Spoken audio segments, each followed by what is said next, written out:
welcome to Too Fast, Too Forever. There's all kinds of family. We chose this one. Happy New Year. Well, I don't know. It's hard to do because like this New Year for the main feed, not New Year for the patrons. I don't know. Episode 336, F9. Well, I also don't know what episode it is. We'll get to it. I'm Joey Lewandowski. I'm Joe too, and this episode is brought to you by SpaceX, making humanity multiplanetary. Building on the achievements of Falcon 9 and Falcon Heavy, SpaceX is working on the next generation of fully reusable launch vehicles. Shout out to SpaceX. Now, shout out to SpaceX, and welcome to Too Fast, Too Forever. Joe, I have a question for you before we introduce our guest, before I talk about all of my fumbling and bumbling in the intro. Did you even have to Google SpaceX? And by Google, I mean search your Gmail for all the sponsorship opportunities. Did you have to even search for SpaceX, or did you just realize, oh, that's a thing?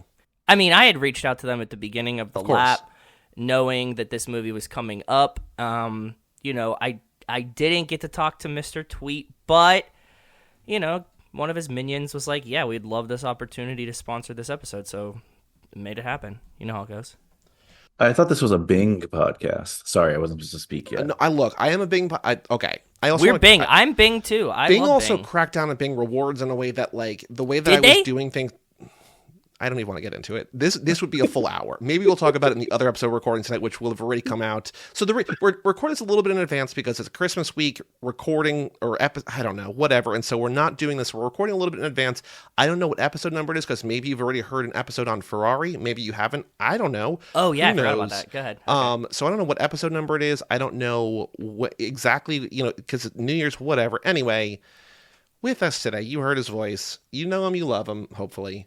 Mike Manzi. You're going to confuse these poor people so bad.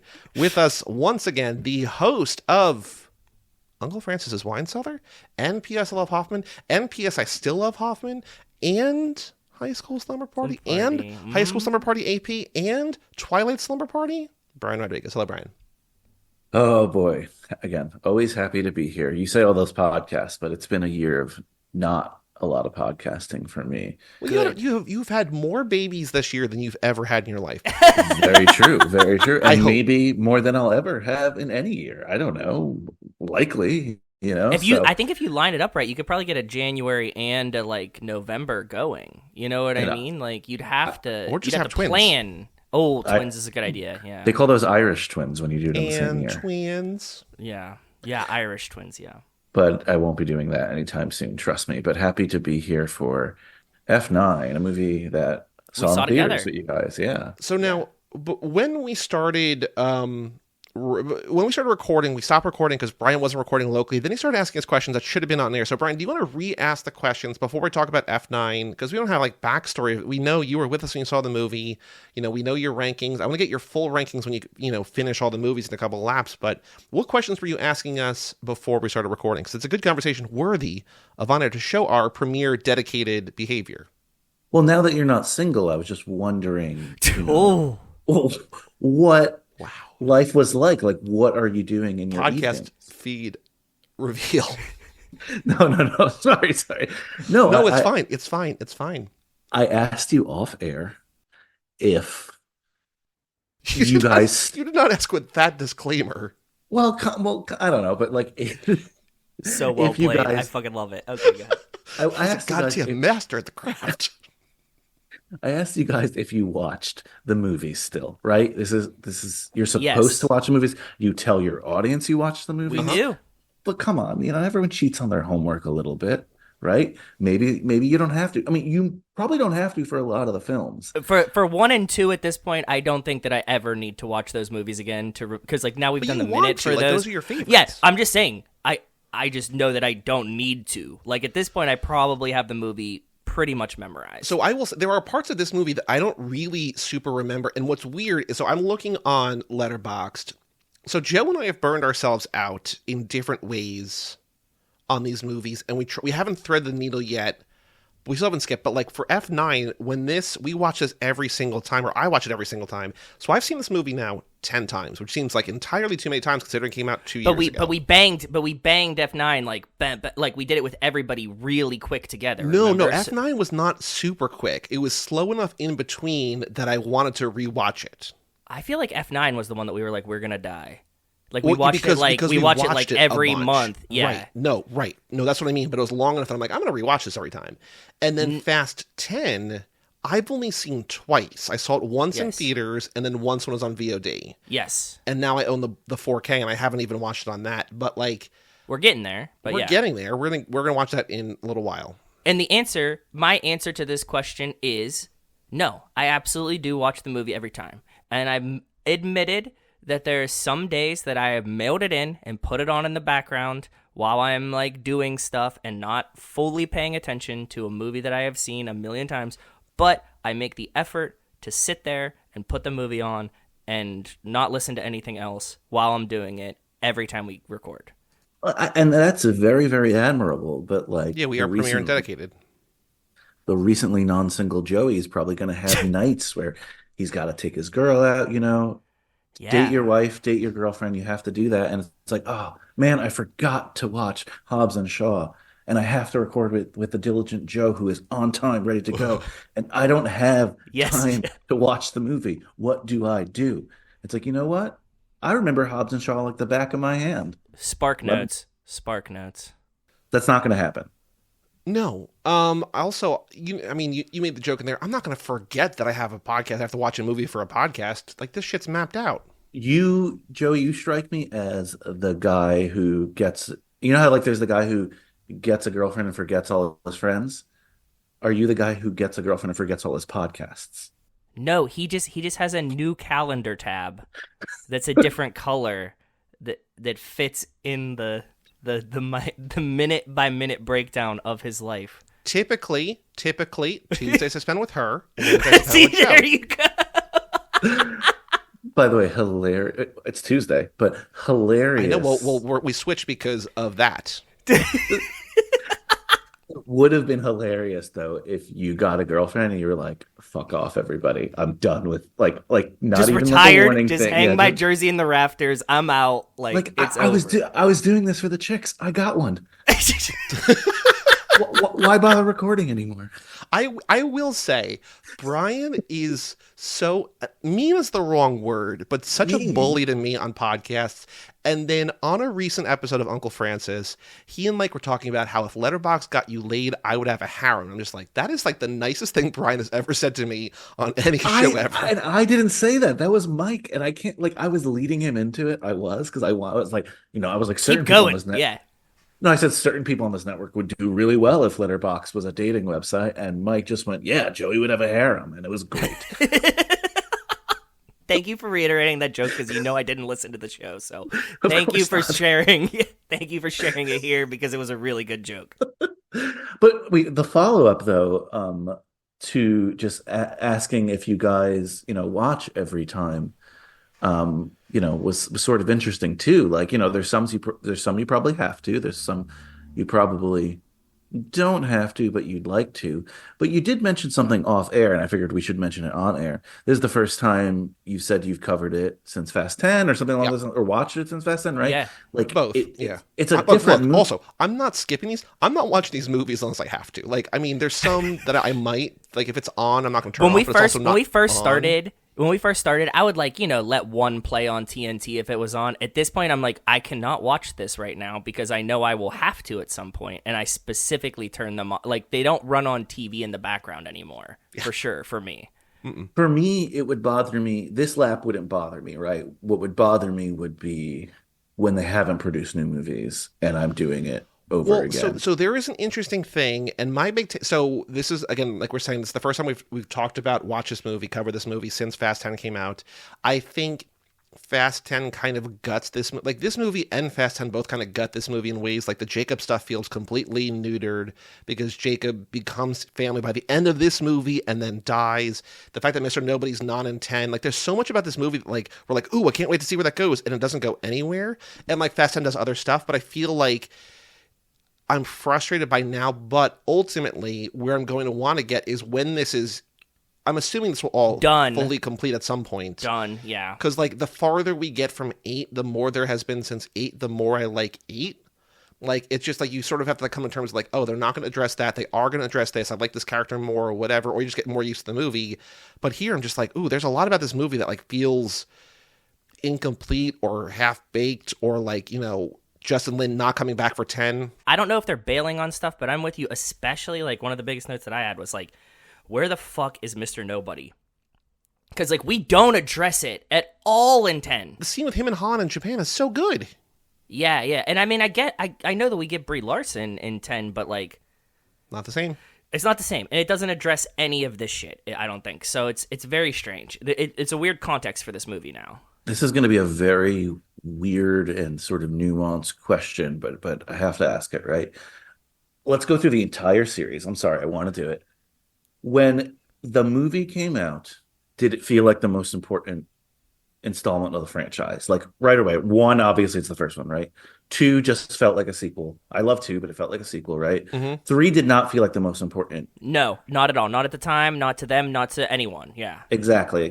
So let's start with 4. 4, I could say maybe. I can make an argument either way. I agree. I would say either yes 5 through 7, or yes. No, with the intent that the next one will be for sure. And then 5 through 7, yes, each. And then 8, Yeah. 8, no. 8 may be the most interesting because it's the first one without Paul, but 8 not the most important.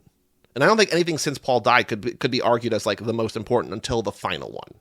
Well, I was going to say this one, when I watched it, I thought they were opening Originally or this time? Originally, I thought they were opening a lot more avenues to things. I'm not saying I necessarily liked those avenues, but I'm like, oh shit, and then You're like, oh my god, magnets. There's so many magnets in this movie. I was watching it this time. I was like, what the fuck were they doing with all of these magnets? Like, I get it, and like a callback to magnets would be good, but just like there's like multiple times that we just have large magnets as a plot device that doesn't really go anywhere. We don't explain why they love magnets. They do really interesting in this movie that they didn't do in 10 at all, and I don't know they're ever going to do. It's like the playing with multiple timelines thing. Like, it's a little played in other movies, but like they have not really done that in Fast and Furious to the extent, at least the extent that they've done it here. And the like, flashback stuff. Cool. Yeah, like there's so much story to tell, like backstories, stuff you can fill in. maybe you should do like a lap that's like tech based, right? Where you focus on the technology of each film. Because I always go back to Brian, Too there's a Fast. tier on our Patreon that you can pick an entire lap's theme for us. You think I would pick that? No. I don't know. What if you were to pick a lap? What lap theme would you pick? It's so hard. That's why I haven't done it. I mean, for a lot of reasons, right? Baseball? I think at this point, no, it's my own podcast. So I think with my cousin. I think at this point, Coastal Grand Bros? it would be. I wish it would be a very poor financial decision with a child at home to do this. Yeah, But absolutely. but like I definitely want you guys to do a lap of the like there's at least 7 now really bad parody films that I know would be torture for you guys to watch. I would love to pay for that. Joe, we watched one of them. Joe We watched wanted one of this, them. and then we watched one, and he's just like, I'm can't out. do a whole lap. Wash And my that's hands. and that's probably the best one you saw because they made one last year. Like Insane. they're still making these like parody ones and there's that. But I would love to make you do that. I wouldn't want to be a part of it, but I would love to make you do it. Look, we have made it very clear that we are whores for money, and we will watch anything people make us pay for. Well, I look, I'm on these Fast and Furious regular TooFastTooForever.com. I'm on the regular movies so that I can pay for the privilege to cover whatever I want on the Patreon. Like that's the thing I look forward to the most. Understood. Fun series, great series. If you told me, hey, you're not on these anymore, I'd be a little disappointed. I would be horrified beyond belief if you canceled me from the Patreon exclusives. That Look, as long as you keep giving us $10 a month, and Brian does give us $10 a month. That's not, we're not just like throwing it, like it's not some backroom deal where like it's cross promo. Like we're not getting plugged over on High School Slumber Party. As long as you keep giving us $10 a month, you get whatever privileges you want behind the paywall. whatever. No, I realize as I was saying that's a mistake. The existing agreement still stands. I'll say that. I just have this really long list and I need to tackle a lot more of these films on there. Hey, did you guys out there listen to our shame episode? They Our did. They shame definitely episode? did. Yeah, there was lots of discourse in the Discord about Really? I Michael didn't know that. Fassbender's wiener. Yeah, Okay, it well, was. as there should be. As today's episode as we record today, the Who Weekly episode today features a long discussion on actors who wore prosthetics versus actors who went full frontal. So if you want that, Who Weekly from December 12th is out there there's like variety lists of like actors who, whatever. So. Real dick or fake dick. Well, I just try to select thought-provoking films. So I'm glad that I had a Shane lot of thoughts. I did definitely that. had a lot of thoughts. Anyway, let's talk this beautiful thing. Yeah. Well, we have to start with crazy credits because for the first time in a while, Joe, we actually have crazy credits in this film. Brian, Okay. are you familiar with crazy credits on IMDb? No. So crazy credits were a thing originally created for movies like Airplane that included fake credits that were jokes like "Worst Boy, Adolf Hitler," and which is like, oh, that's not a real credit, but like they put it in crazy credits. Crazy credits now describes any kind of nonsense that's not like a traditional credit. IMDb users then morph that into just writing a description of how the credits look via text. So that's what they are now, for the most part. Do you think there's too many people on Earth? Yes, all the time. Yeah. All the time. On IMDb, all the time. specifically, yes. Sorry, continue. IMDb is a great example of a place that needs natural selection. I agree. So That's one.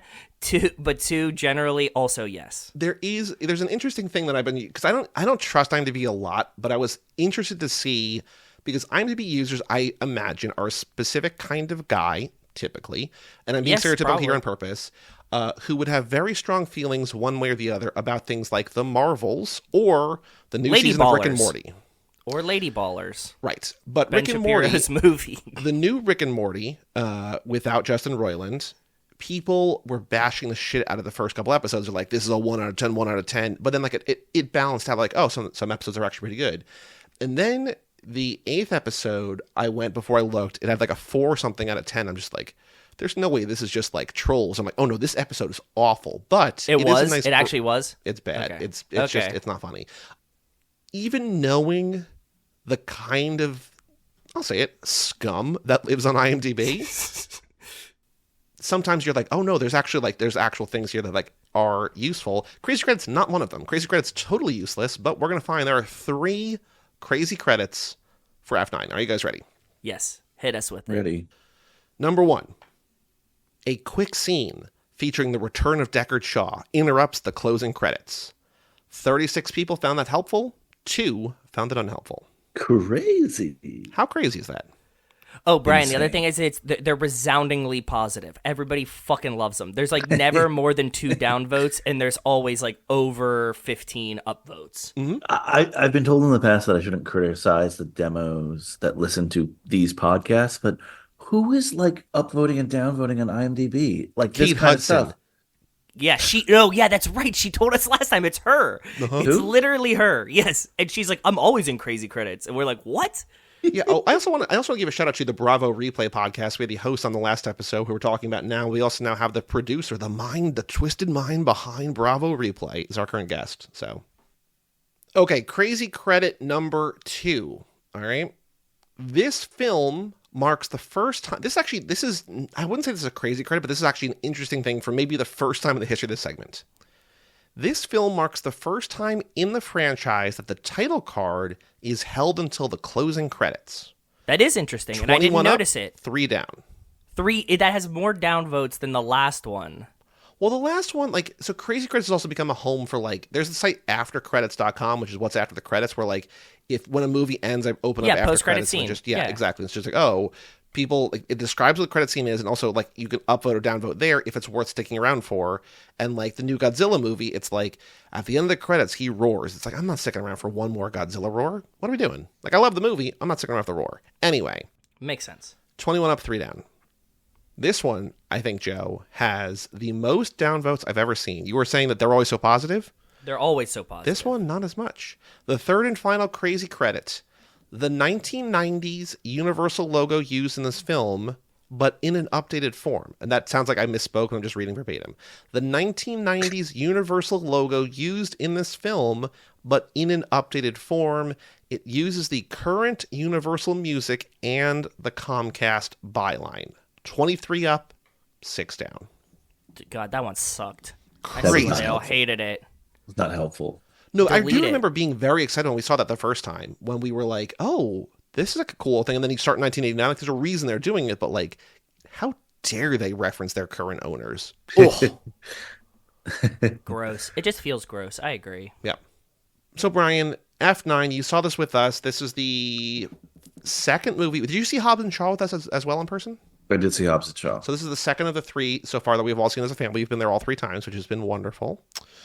What do you think about F9? Where does this? I mean, I don't want your official rankings now, but is this one that, like, now that you've seen it a couple times, is it high in your rankings, low in your rankings, middle in your rankings? Immediate thoughts? Where do you want to begin with F9? Well, when I first saw it, I was just really bothered by a lot of stuff, and this time I'm less bothered because it didn't matter as much. Bothered like what? Well, I'll get into it, and this is Okay. a leading question, but we know John Cena's in the film. I have a lot of John Cena talk today. Yes. I'm going to ask you the straightforward question, and then there's like a trick answer to this. How many WWE wrestlers have been in the Fast and Furious franchise? And This is who more are a they? question for Joe than for me. I got The Rock, Roman Reigns, John Cena. I don't remember if there's anybody else. Those are the three I can think of off the top of my head. There are four main ones. You're missing one. Who's the last one that I'm missing? Ronda Rousey. Ah, fuck. Yeah. I mean, like, I get that she was in WWE, but I never consider her, like, a WWE wrestler after she bungled the WrestleMania so bad. Fair enough. These But podcasts bore me to death. so I looked up this question just to double check, and there's actually two more that are technically in the franchise. Oh, And who are they? they're very weird ones. Okay. There was a wrestler, little known. I think he had like a 2-year run. I don't know his real name, but he was known as Vladimir Kozlov. He was a Russian guy, and apparently he became a stuntman, and he was a stuntman on Hobbs and Shaw. Oh, so we wouldn't have seen him, but yes. Okay. Well, you see, he's like a stuntman because he's like a generic bad guy. Like you see his face in Hobbs and Shaw Okay. because he's just Okay. like fighting, you know. And the other one, and I didn't watch this. I know you guys covered it, but apparently the Big Show is a voice in the cartoon Spy Racers. Spy Racers? Oh, okay. Oh, I didn't know that. No, I wouldn't have picked his voice out either. Racers. It's so random, but like yeah. So if you're listening out there, the answer is technically 6, but really it's 4, and you could even go the Joe route and say 3 if you don't want to count Ronda Rousey. Yeah. Joe That's likes good. to discredit Okay, good. women. No, I like to discredit Ronda Rousey. That's fair. Yeah. Dave Bautista, is he going to join the franchise? No, he hates No, the franchise. he I said know, I this. Although, that would be the ultimate heel turn. Well, he doesn't, he really doesn't want to be compared to Dwayne "The Rock" Johnson. He does not like that. He likes film, like Knock at the Cabin. When people bring it up in interviews, he hates it, right? Like he does not like to be compared to him. It's curious. Like John Cena has not yet shared a scene with The Rock in this franchise. I wonder. Well, if that's they because will. The Rock wasn't in the franchise when John Cena joined the franchise. Well, he so is I don't now. fault him. Yeah, I know, but it's been the post-credit scene of the last movie that came out. So I'm assuming that they will be in a scene together at some point. To be honest, I think that he's going to be in more scenes with The Rock. Well, John Cena's dead, in quotation marks. I think he's going to be in more scenes. Hobbs can take place parallel, right? So, like, it could, yeah. I think he's going to be in more scenes with The Rock than he will be in with Vin in the next movie. I guess we'll see. The John Cena thing is so interesting to me. I was excited about this, but like confused that he just doesn't feel like a Toretto, and I don't think any part of this film he feels like a Toretto. Well, it's still so funny that the way they explain that away is by Cypher going, "I never detected a Nordic strain." It's just like, this guy looks nothing like you, Vin, or not. They look nothing like each other. Like, I never detected a Nordic strain. Yeah, like, look at that chin. That's not a Toretto chin. And you're like, yeah, it's definitely not, because they're not fucking related. But the movie's like, we nailed it. We got it. Moving Yeah, on. I'm glad they wrote it in. Like, they could have just played this off and like not said a fucking word about it, and it would have been the same thing. But I was they're like, thinking oh. about how, like, when you're not that but like I would assume, like, when you're an actor, like, you read the screenplay, you're like, okay, I understand, like, my motivation for this line. I know how to read this line. She's like, why the fuck am I saying this line? Oh, it's plot. Got it. Okay, cool. Just explaining away a plot hole. Got it. Okay, good. Moving on. No, I mean the whole John Cena thing starts out, he's a beloved wrestler, then he's sort of like a hated wrestler among the fans, but super popular. And he goes into acting, and similar to The Rock. Like, I don't think people are taking him seriously originally. And then he just like he's super popular now, super charming. I almost wished like he's like just a baddie here. He's just like a tough guy. Hmm. I almost wish they used more of his charming side because like he is his comedic timing is amazing. Like Well, they if you fixed watch that in 10 before they quote unquote kill him. fair. You have a good point about that. But like when you watch this one, you're like, I just didn't feel like they were using him right. Like he just like anyone could have played this like meathead, angry younger brother, and like we see with like Jason Momoa in the 10th one, like they let him be fun and funny, and I guess maybe they just didn't want to overshadow the other funny people in the movie. I don't know. Yeah, why they come in and make him play hard from the rip? You mean? Yeah, I mean, it fits the plot better, but but yeah, then don't I agree. cast him. Yeah, but then yeah, I agree because like you're not using John Cena to the best of his abilities, right? I do think it's a disservice to John Cena casting him to play straight. But in the same sense that you say that they fixed him in the next one, Joey, The Rock started out playing hard like that too. It's like the same thing. He was still throwing rock lines. He was hard, but Kind he was of. still like throwing these lines here or there. But I do think that they toned down The Rock too and they made him play real serious at the beginning and then he kind of like opened. Is that true now that we talk about it of every character? Do they always start them off hard and then make them funny? I Not think it's, I Roman, think not it's, Roman. I don't know if it's always that, but I think for better and worse, they go from being a character to like a caricature, which is a thing I've said a lot. But like they understand like what works about the character, what people like about the character, and they lean into that in a real hard way. Because when you have 15 or 20 major people in the movies, you kind of have And to I go to the also greatest hits. I also think that like when they bring a character in, they kind of soft launch them, right? Like I had this theory about 10 As that like opposed to Brian's Momoa. hard launching of my girlfriend in this episode. Yes, exactly. I was gonna I'm try gonna to throw keep that that joke sound in there. clip. Yeah, I was gonna try to throw that joke in there, but Joey stole it from me. Good job. I got to be so preemptive now. I got to play I- defensive and aggressive. um, the, them like soft launching Momoa, and because they like even said like, oh, we didn't think we were gonna use as much Momoa in 10 as we did because he's like, but he like stole the show and like got more screen time essentially, right? Didn't they say that or did I make that up? They loved him because there was news that Vin was not happy that how much people loved Momoa. Yes. Okay. And I don't know that I don't know that they rewrote, but like they definitely like left stuff in, added Yeah. scenes for him, something like that. I think that the same thing happens that like once that they realize that like, oh, you might stick around, the fan base is going to like you, then they let you like kind of play with your character and improv a little bit and be more yourself. I think Jacob's like music when he's on the screen and they like bring him in though is so cool. Speaking about John Cena, he has like the coolest like Jacob's around music. Like I like the flashback. I don't necessarily like it how it fits in the franchise. I still don't understand their ages, and this makes it even harder for me to well, understand listen to a their recent episode ages. where one of our listeners explains everything about it as long as you ignore about a third of everything. Yes, yeah. And look, Randy, I'm not dunking on you. We're saying the same thing we said there. Your logic makes total sense if you ignore a bunch of stuff.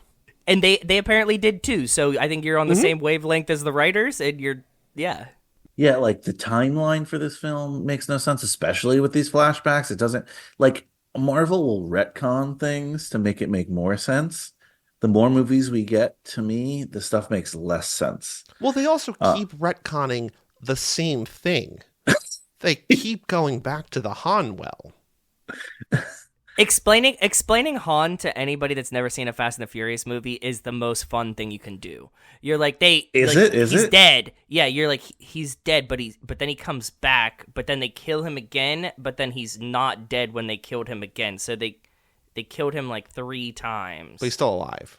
But he's still alive. The Tokyo Drift thing is insane. It's insane, right? Like, Yes. so Mr. Nobody was supposedly recruiting him, and he's like, "All right, well, you need to wipe yourself off the face of the earth for you to like join my team."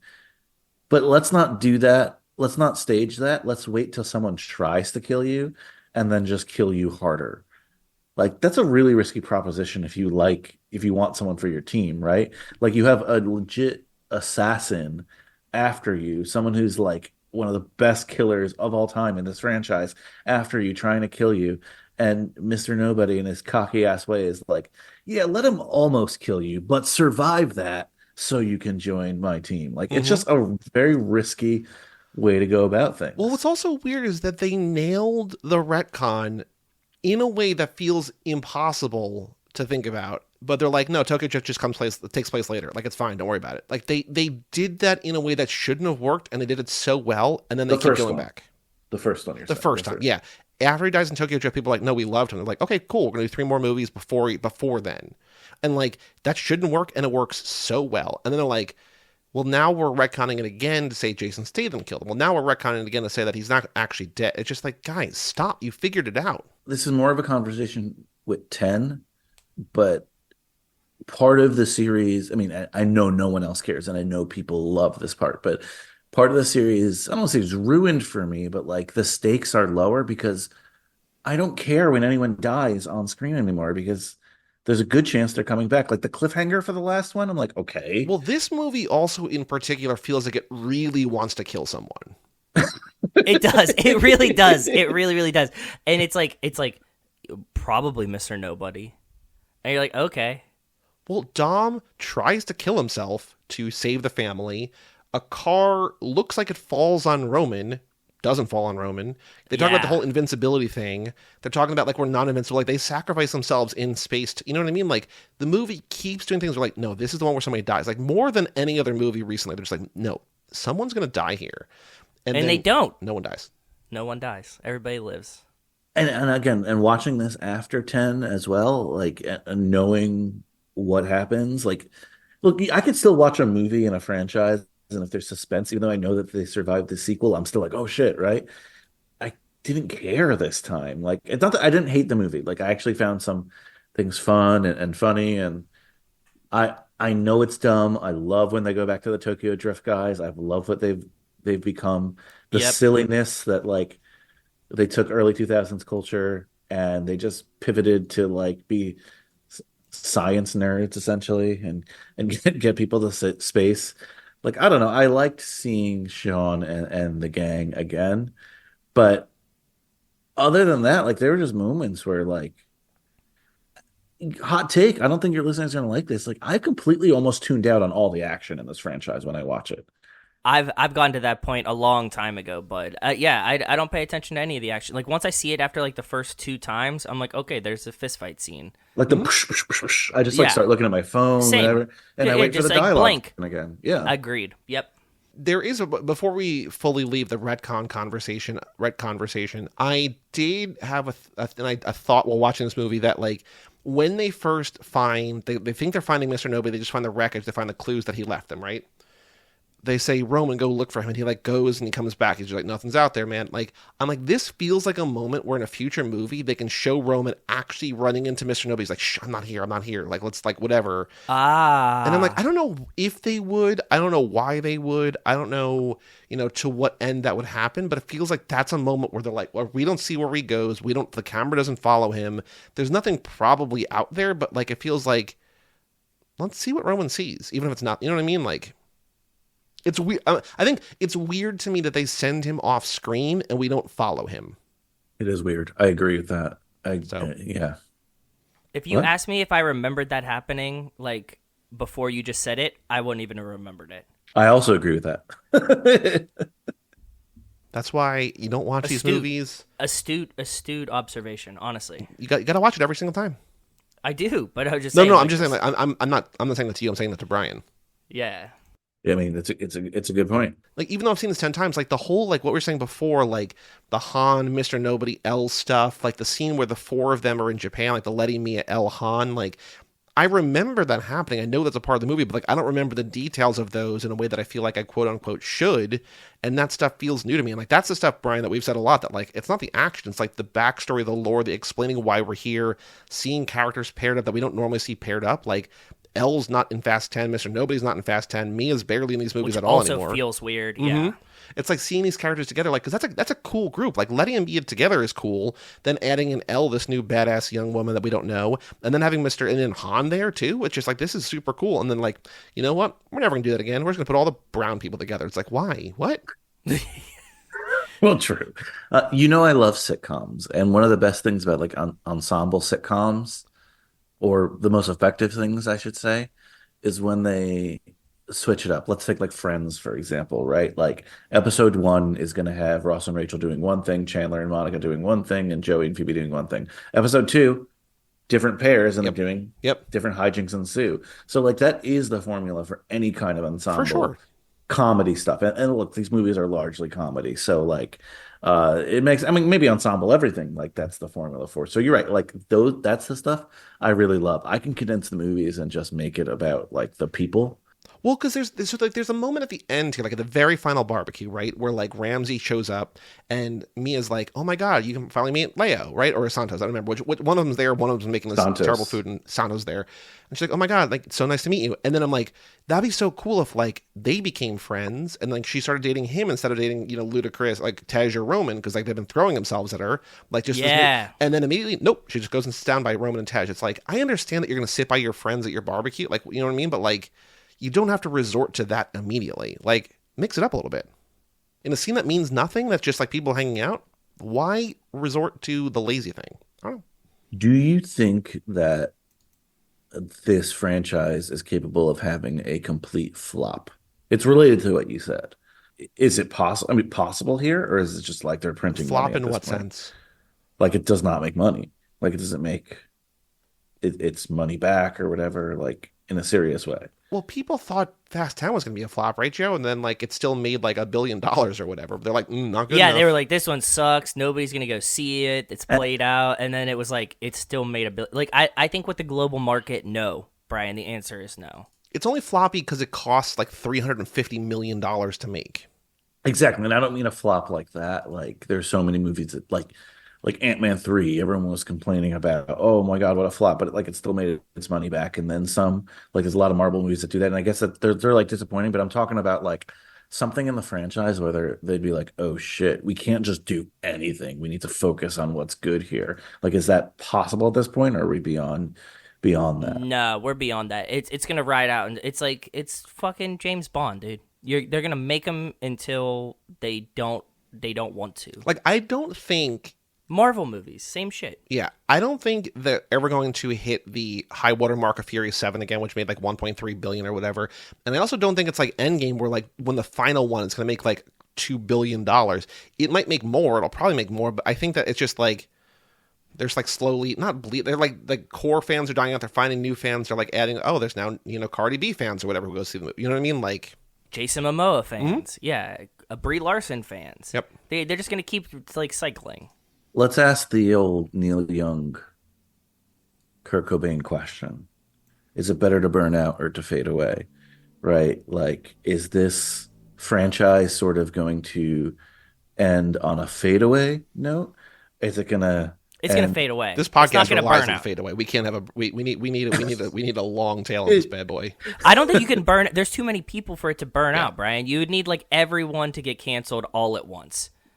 Well, I think if Vin gets canceled, No, I don't think. I don't even think it would be a burnout then, because I think it could get carried. You have so many other characters and people involved that like you'd have one like without Vin because he might have said something bad, but at the same time, it's they're still gonna make them.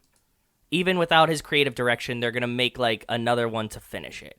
Game of Thrones is a great example, right? That show was so hot, it could do no wrong, and they truly burnt out by like a couple of bad seasons later on. I think this franchise is beyond that point. I don't think it's like, I think that burnout moment could have happened after, what was the top grossing one there? Seven, right? Like if eight, Yes. if they're like, we're ending at eight, and eight was like terrible and rushed and sloppy. Agreed. Yeah. Unless the only other thing that could happen is like the next one's amazing and they just pick up so much momentum that they're like, whoa, I honestly don't think we're at a point with this where like if there's a movie that comes out, people are like, this is amazing. I don't think people are going to care. I think people are going to see this regardless. It's one way or the other. They're either not going to see it or they're going to see it. Which lends to the fade away to me. Yeah, it's not gonna like it's not dependent on if the movie is gonna be good or not. It's either they have fans or they don't. They have the fans. It's going to be seen. Which was like where comedy was in like sort of the early 2000s, right? Like, or Well, because like you can make a great comedy now and no one's really gonna care. But you could have made a shitty comedy then and people were That just had gonna Will Ferrell in it, and people would yeah, and see people were it. just Well, I gonna think that's watch it, true. right? I think it's true of every genre. You can make a good anything now, and people don't care. You can make a bad anything back then, and people will go see it. We are in that sort of world, the letterbox generation, as I call it. That's where we are It's the today. Netflix generation, actually, that's like really killing this. I gotta watch Suits. Suits is so good. Yeah, okay. Joey, if I came to you, I'm like, listen, I'm starting a Suits podcast with Joe. We're, we're you- breaking it's it you and down. Why am I involved? No, it's you and Here, Meghan Markle. here. She's doing a Suits rewatch podcast with Brian. They're like, I know that you're the hottest producer in town. You own 1/3 of the podcast. Yeah. I mean, she has a bad podcasting record, but that still would be awesome. I would do it. She has a bet in terms of releasing, in terms of money earned per episode. No one makes more money than her. So, Oh, personally, yeah, but again, when we have the Spotify problems, we can discuss that. But anyway, what were we talking about? Fast Nine? we were talking about. So, I also want to say, in terms of the flashbacks we talked about a little bit earlier, it is crazy to me. Like, I love the fact that we get these flashbacks in 1989, but it's crazy to me that we have adult Dom reliving these flashbacks from a new perspective. And then even crazier that his dad in 1989 sees adult Dom and like interacts with the world and like closes the door on him. I'm like, what?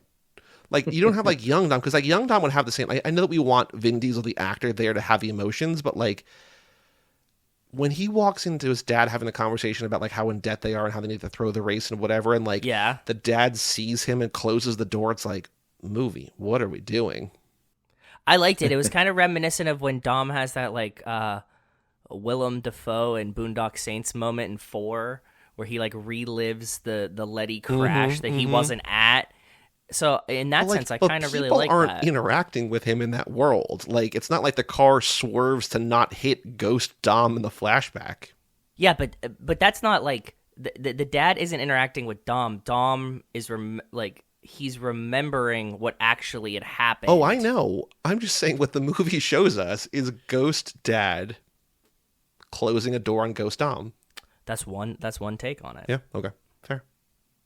Do either of you remember the line at the very end when Roman's complaining about how hungry he is because he only had Tootsie Rolls, he only had space food, Tootsie Rolls, whatever? He says, "My forehead hungry?" Yes, I did hear that, and I don't understand what that means at all. I think he means I'm so hungry up to here, or like I'm so hungry that even my forehead is. I don't know. Joey, we should add that into the questions of like, what does food all over the place mean? My forehead hungry. What does that mean to you? Oh, I thought you meant for the character quiz, but for the actual interview question. Yeah, Brian, what do you think my forehead hungry means? That's bizarre. I don't know. I would think that it means, and I know this is not the context, but I would think that it means like you have a thirst for knowledge. Like, He just really needs a library right Brian, now. I love that. I don't think that's right. like I need to learn, right? Like my forehead hungry. Like exactly. If I went to the library, my forehead would be hungry. That makes sense. That is one take. Well, if you went to the library, your forehead would be fulfilled, satiated. Not until you Sated. open them books up. True. Yeah, but you're going there to eat, right? Like your forehead is going there to eat. I think he's saying, I'm forehead hungry. I have a big ass forehead. I have a big ass hunger inside me. True. That's what I think that the actual quote is. We have to watch with subtitles. I did watch the subtitles today. Okay. So it is my forehead hungry. My forehead hungry. They spell it hungry, but it's he says hungry. Then maybe it's like Nicole, like he's eating for two, like him and his forehead. His baby's in his forehead. Because his brain is like so intelligent that like he needs like brain food to fuel it to think of how to get to space. Probably. I much prefer not seeing Mia until the hideout. I think that was the stupidest fucking scene. Did you watch the 2.5 hour the director's cut? I always watch Okay, it. Yeah. I always watch the extended. And this time I was like, God damn it, because like we talked about it a lot and I forgot about it. And then you see her and he's like, I'll meet you there. And then they like show up and they shot it in a way that they could cut that scene out. Mm-hmm. And then it feels weird and you're like, yeah, it's not a surprise. Well, they also could have like just cut out the like kept the scene but cut out the line like I'll meet you there. You know what I mean? Like they could have like there are Oh, other yeah. ways you could have played it. Like you don't have to Oh, cut out yeah. the entire scene because I like the scene, but the whole like I'll see you there. Then like, oh, you see me here. Yeah, and they're like, oh my god, nobody told us Mia would be here, Yeah. and it's like, yeah, but Dom knew. So Although in the movie theater we're just like, hey, where's Mia? yes, we did have a "Where's Mia" reaction, and then she did show up. Where Mia But I like at, String? that better. Oh god, yeah. Okay, here's my list. Has using Nos early ever worked in a race on this franchise? No, 0 times. So why do they do it? because they're too junior. Noobs. Yeah. Oh man, I just like I see it happen and I'm just like, oh, No. idiot. Yeah. But it's a cue that they're a novice and that they fucked up already. Although I don't understand, like I don't understand the actual science behind that. What? If you're in a race, I guess you just you want to be going at a faster speed to boost your speed beyond that, right? Like that's all it is. It's like if say Yes. it adds 30 miles an hour, going from 90 to 120 is not as beneficial as going from 120 to 150. Yes. Yes, but like again, it depends on like the course they're doing too, because like Well, anyone no who one's watches hitting Nas on a turn. no, but anyone who watches F1 like will understand this. Like it's not like you're not looking to like gain pace and then oh that last lap. Like that would be awesome. That'd be entertaining. But like no, it's like if you could use all your NOS at the beginning and just like be lapping people, fine. You know, like that like Miami course in Too Fast, Too Furious, right? Like that's not a Yes. straight line. Like that's something like where like Yes. using NOS at the end, like just use Could it be when beneficial. Yes. You- When you're you on know, the straightaway for to the finish line. like yes. like it's more strategic there. Well, we would have talked about all of this 3 weeks ago on our Fastlane episode where we covered Icons on Earth #2. Yes. We always knew that Dom had a race car connection with his family, right? Mhm. But I remember being in the theater watching the first film, you know, when it came out, and not really thinking like that Dom's dad was like a top level NASCAR driver. Like I thought he was like a weekend. He's still not. Hey, This is like a weekend. This is like a okay. local. That's what I was gonna ask. Like, because it looks like a pretty big track, and it looks like there's a lot of people there. No, he said he was like. He even says it in the first movie. Like my dad was coming up in the Oh, stock yes. car circuit. Coming Like, up, right? Like I don't Yeah, know. yeah, I yeah. just didn't really get the sense that. And they even say it in this movie. They're like, "Oh, we have scouts here today or something." You know what I Mhm. mean?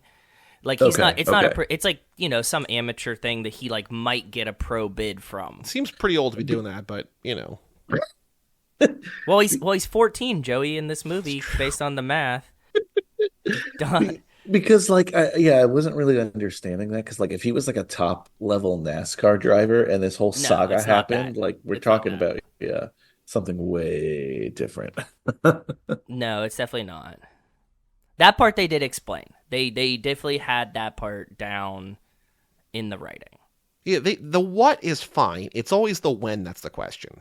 How many people? And I don't know the answer to this one, and you probably don't either off the top of your head. How many people who have recorded and released an album are in this franchise with speaking roles? You can't answer that now. It's impossible. Ludacris, Ja Rule, start with Ja Rule. Ja Rule, Ludacris, Tyrese, Rita Ora, Yes. T-Pain. Yes. Vin, right? Didn't he have a single? Not an album. You said album, bud. Okay, fine. Leo and or Santos have albums. Yeah, what? Both. Yeah, one of them. Yeah. No, Both. Okay. There are definitely they Iggy Azalea. Iggy is. oh yeah. Bow Wow. Mhm. Bow Wow. Yes. Bow Wow. Yes. I would not be surprised if, oh God, what's his name? The guy who plays Carter Verone. Cole Hauser. Cole Hauser. I was thinking the name. If he has like, I can see him having like a crooner jazz album where he's like wearing like a dorky hat. I don't know why. I can just picture that cover very vividly. He's one part of a quartet, but there isn't the rest of the quartet. Mhm. Once again, shout out to Cole Hauser. He was a lot of people were upset that he wasn't in the running for sexiest man alive. because of his Yeah, Yellowstone dude, run. whatever. Yellowstone really got him back. Well, huh? you know, like Wow. why I've listened to Who Weekly talked about this a while. Like they have to approach so many people for Sexiest Man Alive, and like no one could say yes because it was during the strike, and so Patrick Dempsey's like, I got nothing really to promote, like I'll do it. That's awesome. Ah, I didn't know that. So That makes like a lot so of sense, apparently though. they've approached Gosling a lot. Gosling always says no, but like it would have made sense for him to be like, I'm Ken, you know what I mean? But like he couldn't because he couldn't talk about Barbie. So Damn. Patrick Dempsey was in movies, like he was in Thanksgiving and one other movie that came out this year, but like he's not promoting those. Like he's not the star of those. He's just like, yeah, you love he me from doesn't Grey's care. Anatomy, which I'm not talking about. You know what I mean? Like Yeah. Fair enough. Fair enough. I didn't realize that. Good to know. Idris Elba has an Um, album. oh, really? Yes. And he had songs on Hobbs and Shaw. Mm-hmm. Oh, duh. I actually knew that. What's his name? Romeo Cardi, Santos. Cardi in this. Cardi, yeah. Romeo Santos, I mentioned, like, is that random scene, and which of them is like, oh, I'll take Mia here in my compound in Dominican Republic. I forgot There what are movie probably honestly a handful of like actors that we don't know that they've added to cater to a specific country that are like musicians that I'm just not pulling right now. I think so too. I think 100%. Yes. Very good call. Probably like that Brazil guy. Mhm. Like, Yeah, you yeah. know. Like all of like the Hispanic ads that are in for like a little bit, I think are probably like reggaeton Mhm. singers. Does that, Devin Aoki have an album? no, but her brother does. Of course. Has she ever been featured on a Steve Aoki song? No. That'd be so good. Huh. Why? I don't know, just because can you imagine like the weight of a feat Devin Aoki? FEAT period Devin Aoki. Just I like, was gonna say Devin I Aoki's clarified- feet I is what clarified- you're thinking clarified about very right now. specifically. Very specifically. Can I ask you guys a question? Yeah. Have you ever made love with a Fast and Furious film in the background? I've definitely made out to a bunch of them, but no. Mm-mm. Not yet. Could you? I mean, not yet. Ain't pretty much answering my Nothing but question. time. Could you? I don't know. I think I'd be too distracted. Because like you guys know every inch of this franchise now. Like like with it in the background. Like could it bleed? Would into that be Fast the and Furious? line? Like, I know every inch of this franchise. I want to know every inch of you. If there was a Fast and Furious movie like that, you would make love to, not literally to the movie, but The like, first one's the horniest one. We talked about that was Kate. The first one's the horniest one. yeah, but like the horniest might not. See, really- and you can't say Tokyo Drift because then you're just a creep because they're all in high school. Good point. It's a good point. That's a good point. You know who I'd like to see back? The late ones have babies in them. I don't want that either. I think it's either going to be 1, 2, or Hobbs and Shaw. Yeah, Hobbs and Shaw's pretty sexy, to be honest. I was watching this and you reminded me of something. Like I don't know how she fit in, but like the girl that Sean gets with in Tokyo Drift, would like to see her again. Dude, I said this in the Discord, but I was watching like the CSI Pluto channel a couple of nights ago to go to sleep, and fucking Neela just showed up. Oh, nice. Like, yeah, I was like, I have not thought about this actress in forever, and she was like hosting some kind of like, I don't know, singing battle show or something like that. I forget what happened, but she was like in it and was like the host of some like show that was happening. It was really strange. Wow, that's interesting. Also on my list, disappointed we didn't get Bilkins in this one. Still disappointed about that. Well, we would have talked a lot about that on the Icons Unearthed episode that came out before. What? Bilkins is in that yeah. too? Yep. Weirdly, for seemingly no reason. We'll talk about it. I would love to hear about all And the it things. has, what's his name, in like Yeah. talking about Fast Brian, and the listen to the Furious. episode that will come out this week as we record. You'll have all these questions answered. Oh man. All right, Sorry, well bud. then those are my notes. I mean, like all of them have been covered already in previous episodes. Why the fuck in Fast 10 did we not get Yondu back? Great character. Also, they just wrote him off. Michael Rooker. Yeah. Yeah, like, why is Michael Rooker just gone? They just fucking wrote him off. We don't need him for 10. He's a great character. Lame. Is there going to be a time where Fast and the Furious can't go to actual countries and they can only go to fake countries? I love. Well, no, because I I don't love think they free like countries. they're not negative about countries. They're always like, it's an honor to be here. Yeah, but, like, is there going to be a point where, like, they either just used all the good ones or... Are you saying there's bad countries? I'm saying there's countries that wouldn't be very conducive to a Fast and Furious storyline, is what I'm saying. What did you say before we started recording? You called them shithole countries? Is that accurate? Joe's running for office. He's just making sure that all of his vocabulary is down pat. No, okay. First of all, they don't go to cool countries. They go to countries that pay them money. If you look around this time, no, they go to countries that look cool. They also go to. Yes, I think they also go to countries that Vin wants to take a vacation on. Just like also fair, but also countries that pay them money, like Scotland. Scotland this year had so many movies like that were randomly in Scotland. You could look it up. They're just like, oh shit, we need some like love here, and they'll just give out cash or like giant tax breaks, whatever. Yeah, whatever it is, tax breaks, whatever. So like that's how they choose a lot of their countries. Also, yes, the Vin vacation thing too, but they're definitely, the Gulf countries, whenever they're featured in these movies, they're just like bidding wars of like, no, jump between our towers. And yes, yeah. So like, that's how it goes there. They're never going to run out of that. Someone's always going to pay them. Like, what's Bilkins doing in Azerbaijan? Like, it's going to be something like that. He's running shit. How cool would that be? Oh my God, I'd be back in if there's a country that Bilkins is running. Heather Antos would be back in too. She loved Bilkins. Who doesn't love Bilkins? Great character. Absolutely. I love. Again, we keep talking. I mean, I keep talking about Too Fast, Too Furious, but like when he just lets in Barstow, when he just lets Roman and Brian just like duke it out, and he's just like watching, eating popcorn. Love that scene. Yeah, we talked about that a lot on the episode that just came out because it's a prominent part of the Icons on Earth second episode. Damn, I'm on the wrong episode today. Well, you're on the right episode. You're just recording at the wrong time. Fair enough. As a reminder to listeners, you'll be on, unless there's another movie that comes out between now and the next lap, which we don't think it's going to, you're going to be on Fast 10, because the only movies you've not talked about with us are 10 and 1. And I want you to end with 1. And then once you've seen them all, you'll be added to the rotation of like when a new movie comes out, you'll just do it with us at the beginning. But so 10 and then 1, which would be almost back to back, basically. But yeah, we're our lap by lap Brian guest, whatever. We're coming to, I mean, you'll then be on other episodes or whatever. Not We're gonna kill it like Han, but then bring it back. Nice. So Brian, I know that you listen to every episode, so you of course know this, but every episode this lap, because this is the planes, trains, but no automobiles lap we have been, and we've been logging every non-car, and there are surprisingly quite a bit, so many. So Joe, please go in order.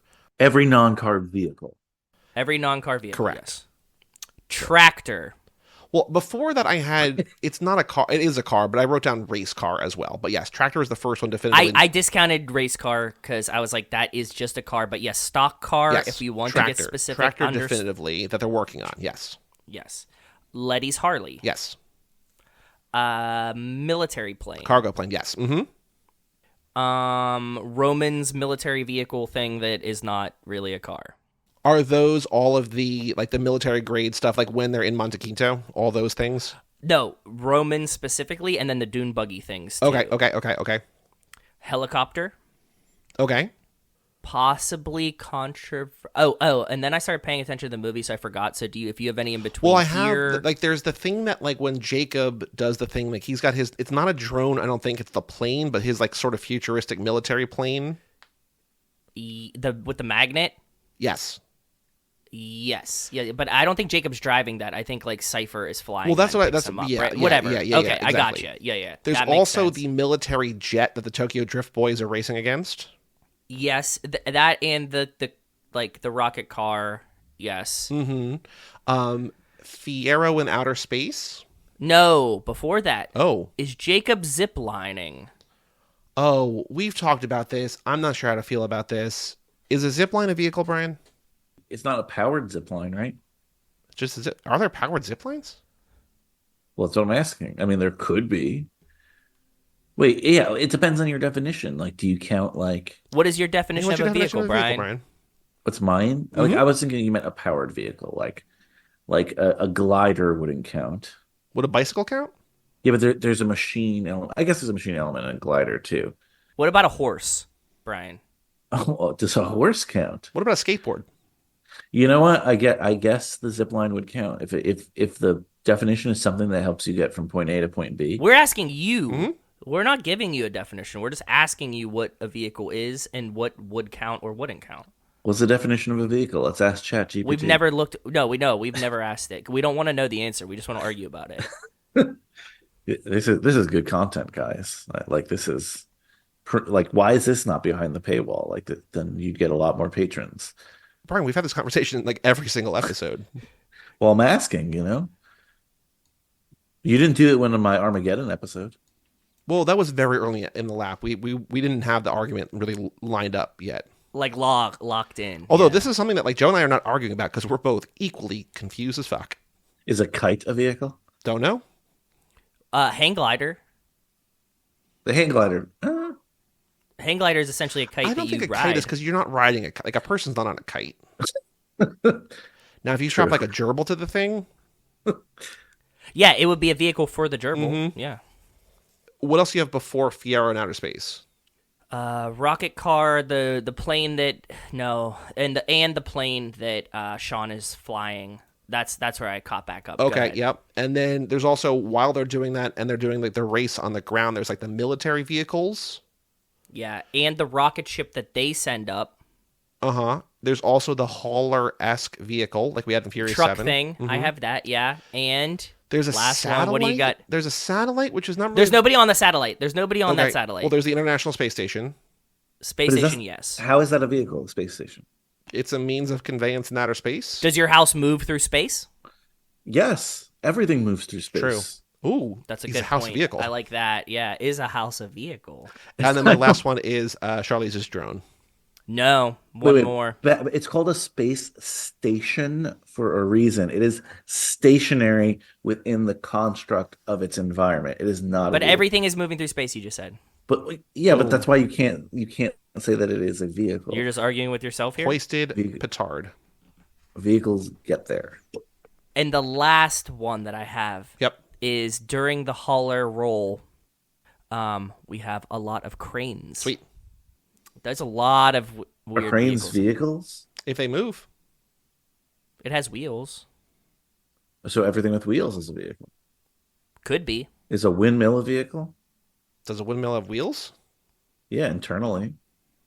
Is a clock Those a are vehicle? cogs. Those are Cogs are a type of wheels.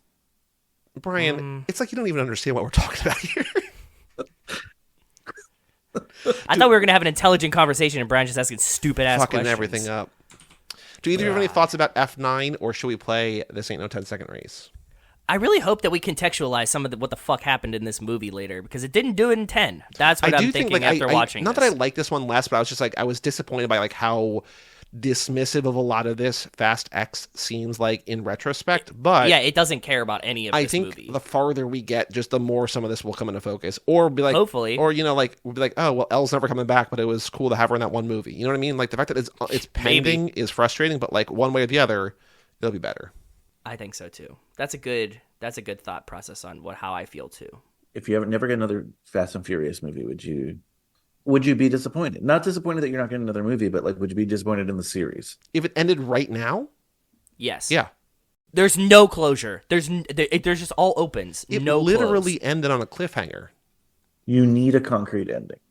No, I just need any form. Like there's not one thing that's closed at all in the franchise. But like before Besides like Jesse dying. That's pretty much the only thing that they've ever closed. before the Daniel Craig Bonds, right? You would just get different Bond movies, right? Like they would just come out and you need closure. Like you can't have the ambiguity of just another Fast and Furious. These aren't James Bond one-off movies. There's a running through line that has no closure. Would you prefer standalone films? Like I would. It would be a different thing. I don't know.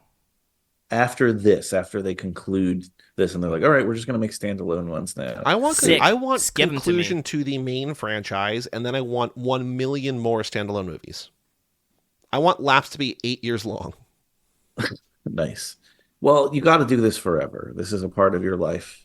Exactly. And you need more content. Definitely more. There's definitely not enough right now. You need like 30 film laps. We're getting there. Yeah. Hope Close. so.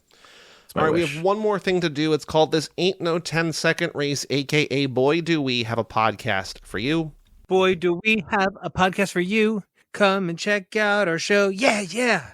This is where we go on twitter.com, a.k.a. the Bird app, find anyone tweeting about these movies, posting about these movies, I'm so sorry, and respond to them as too fast. So last episode for Hobbs and Shaw, we had Kate Hudson of Bravo Replay on.